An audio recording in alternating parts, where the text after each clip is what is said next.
Pria ini bergelantungan di tepi jurang. Ia sudah tidak kuat menahannya lagi.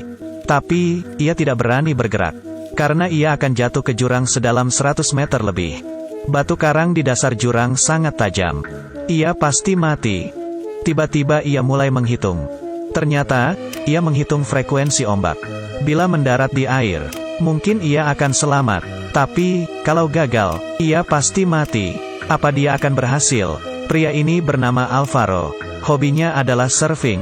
Karena baru putus cinta, ia pergi ke tempat terpencil untuk melepas stres dan surfing. Saat ia mengambil papan surfing dan berjalan ke arah pantai, ia terpeleset dan terperosok ke dalam jurang. Pasir itu sangat licin, sama sekali tidak bisa menahannya. Alvaro tidak bisa menggenggam apapun. Ia terus tergelincir ke bawah. Ia mencoba menundukkan muka, baru bisa berhenti. Saat ia mendongak ke atas untuk bernapas lagi, ia tergelincir dengan cepat. Ia membenamkan kepalanya di pasir lagi. Saat ini, HP-nya berbunyi. Bila ia mengangkatnya, pasti akan diselamatkan. Ia mengangkat tangan kanannya, tapi tubuhnya mulai tergelincir. Ia mencoba meraih tasnya dengan tangan kiri sekarang. Baru saja meraih HP-nya, ia tergelincir lagi. Sekarang ia berada di pinggir jurang. Untung saja ia tersangkut. Berkat bantuan tangan dan kakinya, batu karang di bawah sangat tajam. Kalau ia terjun, sudah pasti mati. Tapi, kalau begini terus, ia masih aman. Tapi, kekuatan seseorang ada batasnya. Paling lama setengah jam, sebelum ia menyerah. Tapi, Alvaro berusaha tenang dan mulai menghitung. Ia menghitung waktu ombak datang. Saat ombak besar datang, ia mungkin bisa selamat. Akhirnya ia nekat melepas tangannya dan lompat. Meski berhasil jatuh di air, tapi karena ia terjun dari ketinggian, ia tetap menabrak karang. Alvaro berusaha mengapung. Ia memeriksa tubuhnya, selain tangannya yang luka, dan pinggangnya yang sakit, tapi sepertinya tidak apa-apa. Ia mengira sudah selamat. Tapi, saat berdiri, kakinya patah dan ia pingsan. Saat bangun, tangannya berlubang, pinggangnya terluka, dan kakinya mati rasa. Saat membuka tas untuk menelepon bantuan, ternyata HP-nya sudah terendam air dan rusak. Di tasnya masih ada sebuah buku. Tapi, yang ia butuhkan sekarang adalah makanan. Alvaro yang frustrasi hanya bisa berteriak. Tapi, di tempat terpencil ini, tidak ada orang.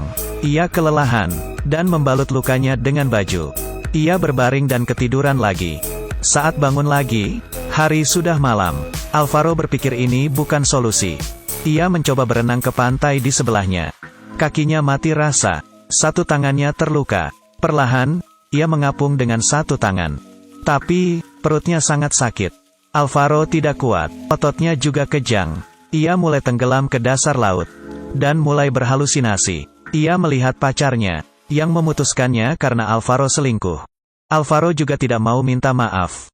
Ia merasa, air laut di atas sangat indah. Ia tahu kematiannya sudah dekat. Saat kakinya menapak di dasar lautan, tiba-tiba ia sadar, dan berusaha mengapung lagi. Akhirnya, ia sampai di tepi pantai. Saat bangun lagi, sudah hari kedua, lukanya mulai bengkak dan infeksi. Tapi, di sana tidak ada siapapun. Saat itu, ombak membawa sebuah papan surfing. Alvaro terhempas dan membentur karang. Ia pingsan lagi. Ombak mulai mengganas.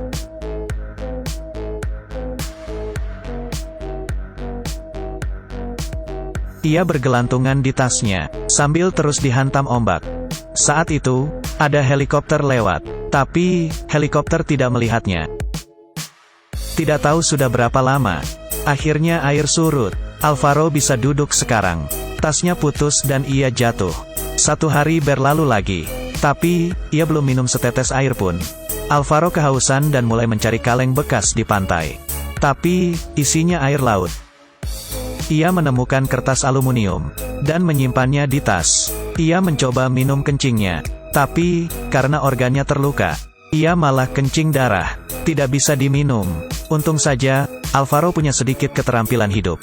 Ia menggali lubang, menaruh kertas aluminium, lalu meletakkan kaleng di atasnya. Pasti ia bisa mengumpulkan air embun.